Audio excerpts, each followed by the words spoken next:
윤석열 전 검찰총장 시절 검찰의 고발사주 의혹 수사에 들어간 서울중앙지검 수사팀이 최근 인력을 추가 투입한 것으로 알려졌습니다. 과거 특수부에 해당하는 검사까지 투입됐는데 수사팀은 연휴에도 관련 자료를 분석하며 속도를 낼 것으로 보입니다. 손여정 기자의 단독 보도입니다.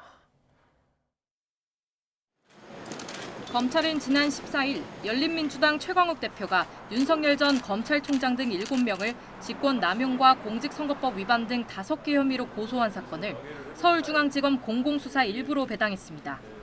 검찰 수사팀은 기존 부서 인력 6명에 대검 연구관 2명과 디지털 수사 전문검사로 구성된 것으로 알려졌는데 최근 다른 부 검사가 추가 투입돼 12명 규모로 늘어난 것으로 파악됐습니다.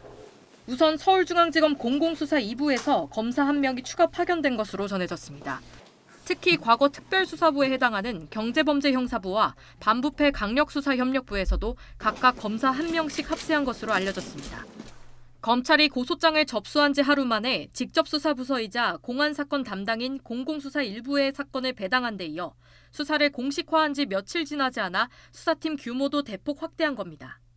검찰 관계자는 해당 수사팀 규모는 유례없는 수준으로 어떤 현안 사건 수사보다 많은 인력이 투입된 것으로 보인다고 밝혔습니다. 수사팀은 추석 연휴도 반납하고 앞서 대검 감찰부로부터 확보한 진상조사 자료를 분석하며 수사에 속도를 내고 있습니다.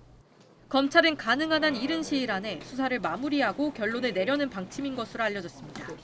직접 수사 대상인 공직선거법 위반 혐의에 대한 판단을 마치고 직권남용 등 혐의를 수사할 수 있는 고위공직자 범죄수사처에 사건을 이첩할 수 있다는 관측도 나옵니다.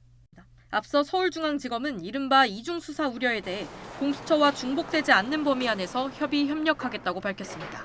공수처 또한 닷새 동안 이어지는 추석 연휴에 손준성 검사와 김웅 의원의 휴대전화와 태블릿 PC 등 압수물을 분석하며 수사를 이어갈 전망입니다.